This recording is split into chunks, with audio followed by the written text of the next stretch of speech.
Welcome to Norristown's historic Roosevelt Field on a cold, crisp November evening. Hello everybody, my name is Joe Hyland, and we will be bringing you all the action in the yearly renewal of one of the bitterest rivalries in Pennsylvania high school sports, the Plymouth Whitemarsh Colonials and the Norristown Eagles.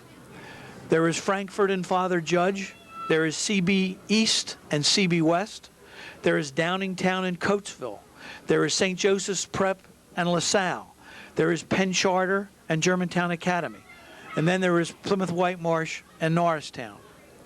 Neither the Colonials nor the Eagles are having good years. Neither team has made the PIAA Quad A playoffs, and that is unfortunate. There was a time, and that time was not too long ago, that postseason play for both teams was almost a lock, a sure thing. But as we said, both programs have fallen on hard times. Plymouth Whitemarsh, the Colonials, come into this contest a mediocre 5-5, 3-2 in the Freedom Conference.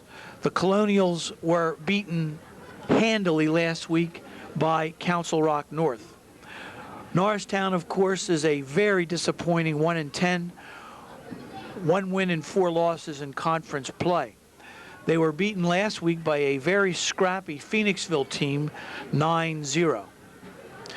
As we indicated, this is a very bitter rivalry, with PW having had the bragging rights for the past year, having beaten the Eagles 19-8 last year at Plymouth Whitemarsh.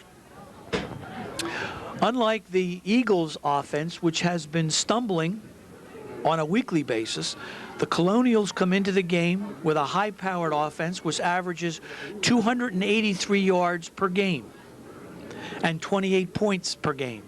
The Colonials can light up the scoreboard. It is the Plymouth Whitemarsh defense that has let Coach Joe Acaviti down, giving up yardage and points. The Plymouth Whitemarsh defense is surrendering over 300 yards per game, and they are surrendering over 28 points per game. The Plymouth Whitemarsh defense has been particularly vulnerable against the run, giving up 235 yards per game. The Colonials, however, can score. As I said, they can light up the scoreboard. They have 3 game-breaking players on offense. Halfback Darrell Scott, who has scored 14 touchdowns and has averaged over 7 yards per carry. Quarterback Rory Graver, who has thrown for 12 touchdowns and is averaging a solid 12 yards per completion. And their very, very dangerous wide receiver Kyle Williams, who has caught 31 balls for 359 yards and 5 touchdowns. With a win tonight, Norristown can salvage something of what has been a disastrous first season for Coach E.J. Smith. The offense has been anemic, the defense has been porous, and that is always a recipe for disaster. Norristown is only gaining 178 yards per game while allowing 333 yards per game. Norristown is scoring a feeble 9 points per game, while opponents have been scoring 4 touchdowns per game. The Eagles' leading rusher, Rob Coleman, was a no-show last week. However, we note on the field that Rob is suited up and will presumably play for the Eagles. It is a cold night, not necessarily too windy. We had an incredible windstorm last night, but those winds have died down. In any event, I look for the Eagles to keep the ball on the ground. Considering the way Plymouth Whitemarsh has been giving up yardage, the Eagles would be wise to get the ball as often as possible to their leading rusher, Rob Coleman, and their battering sophomore fullback, 245-pound Darmon Pierce. It would be wise for the Eagles to simply pound and pound and pound away. A successful running attack by the Eagles would, of course, open up the aerial game to Nolfi to Kenny Witter, who was also a game-breaking player. So we may or may not be flying solo this evening, but we'll do the best we can. That wraps up the pregame show between for Norristown and Plymouth Whitemarsh. We will be back with the opening kickoff, the toss of the coin, the introduction of the starting lineups right after this. Thank you. My voice, give ear to what I say here. Behold the striking legions as they pass in review. They sound a call to battle. The challenge is accepted by few. For the coming victory is foretold. Behold, behold, the mighty green and gold.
Ladies and gentlemen, our national anthem.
Ladies and gentlemen, the Norfolk State University Marching Band, which treated this crowd to some great marching music prior to this game. The captains now are headed for the middle of the field